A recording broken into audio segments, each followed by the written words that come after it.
Good morning, it's 5:14 a.m. and it's cold and the only creature stirring is the cat. He's just had an extended session in his litter box. Scraping and scraping. He's got one of those litter boxes with the roof and the side hole. He climbs in and is able to turn smoothly around, and then he holds still with his head out the hole, slitting his eyes until he is finished, and then the compulsive digging begins, the scrape of claws on gray plastic. I woke up this morning and went into the bathroom and pulled down my pajama bottoms and silently peed, shivering for a long time. I can accumulate a remarkable amount of urine. It's been almost 15 years since I took to sitting down on the toilet to pee at night. Someone I worked with was complaining about her husband's bad aim in the bathroom, and someone else said her husband sat down and always had, and I was struck by this. Just because during the day you stand, does that mean that you must stand during the night as well? Of course not. There's no shame in sitting down, and here's what happens if you don't. In the middle of the night, you don't want to turn on the light because it hurts your eyes and makes it harder to go back to sleep, so you decide to go in the dark.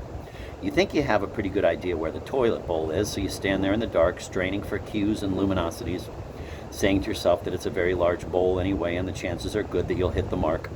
And yet, of course, you're sleepy, and you may have a slight non-sexual stiffening, and you're clumsy. So you let some pee down into the darkness. You listen for the sound. Is it the sound of a fluid stream hitting water? That's good.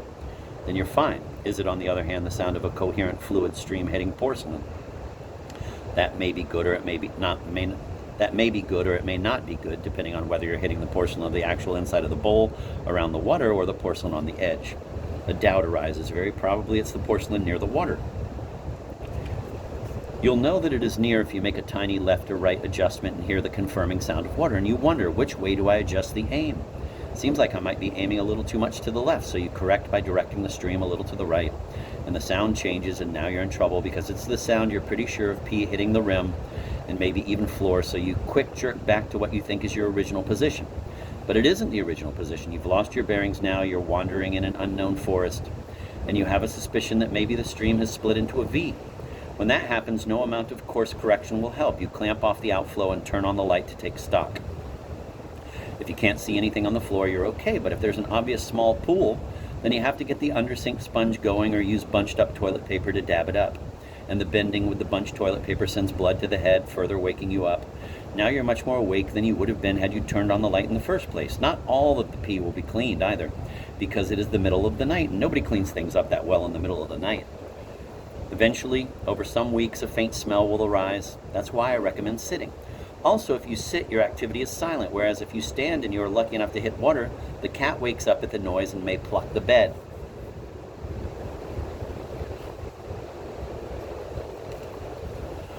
Passing me by, life is. 5 years ago, I planned to write a book for my son called The Young Sponge. I was going to give it to him as a birthday present. It was going to be the adventures of a cellulose kitchen sponge that somehow in the manufacturing is made with a bit of real sea sponge in it, giving it sentient powers. It lives by the sink, but it has yearnings for the deep sea. It thirsts for the rocky crannies and the briny tang. Then Nickelodeon came up with a show, and a pretty good one, about a sponge. My idea was instantly dead. My son would think I was merely copying a TV show. Nickelodeon had acted. I had only planned to act. Speaking of creative torpor, when my half-eaten apple fell off the ash can just now, it occurred to me that I don't really know what the ash can school of art is. Yesterday evening, I felt the fireplace ash. It was cool, finally. Deep red bits can stay alive for many hours. I shoveled some of it into the tin container with a lid that was here when we moved in. It must be the ash can. The ash was a very light gray, almost white, and very fine. Composed mostly, I imagine, of clay, which doesn't burn when paper burns. Henry, who was watching me, said, "Dad, think of all the stuff we've burned, and it all goes down to this much." It was only the third time I've shoveled out the fireplace. The ungraspableness of history, which can seem thrilling or frightening depending on your mood, can assert itself at any moment. I just found another small bedroll of lint in my automatic lint accumulator, and I tossed it into the fire. There was an almost imperceptible flare of differently colored fire. Ah, lint fire. And it was gone. That is part of why I like looking at these burning logs. They seem like years of life to me. All the particulars are consumed and left as ash, but warm and life-giving as they burn. Meanwhile, the duck is outside in the cold. She piles her excretions high in one corner, according to Claire, and she has a little declivity in the wood chips where she fluffs up her feathers, but she's got to be cold out there. She'll be so happy when things thaw and she has the mud along the creek to root around in. Yesterday I touched the feathers on the back of her neck. They don't look as if they would repel water quite as well as they did in the high summer because she hasn't been able to swim in water. Yesterday also I heard her take off behind me, and I turned to see an egg-shaped, cross-eyed form with windmilling arms flying towards me at head height. Often she changes course right at the very end of her flight, and this time she landed on an icy patch. Her feet went back like a penguin's and she scooted a little, but she was unhurt.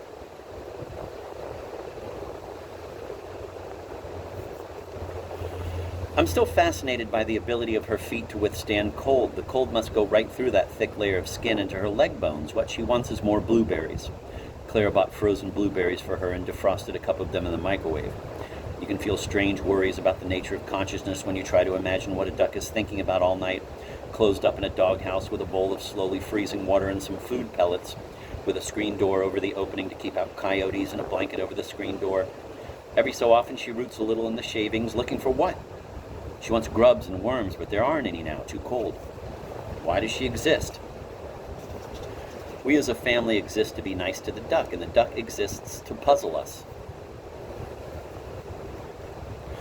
Who would have known that ducks make desperate sounds, trembly, murmuring squeals when you hold out a handful of pellets for them? Who would have known that she prefers to be fed by hand than to have the food in her bowl? What she likes best is to have you hold out to her a handful of pellets over the warm water. That way, when she jabs at them with her beak, some fall into the water and she can rap away at them under the water, snuffling through her beak nostrils, and then come back up and get some dry pellets again, up and down. She seems less interested in the cat's anus. He keeps a distance and has returned to his primary mission, asserting the rights of private property against neighborhood coon cats.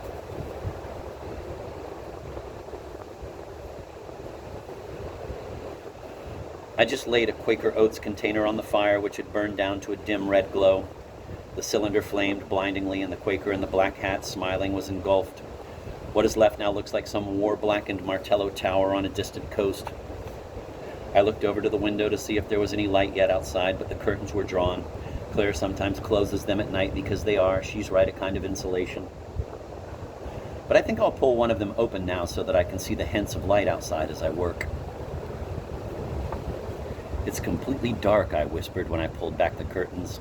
The glass, though, had a good smell of summer afternoon dust in it.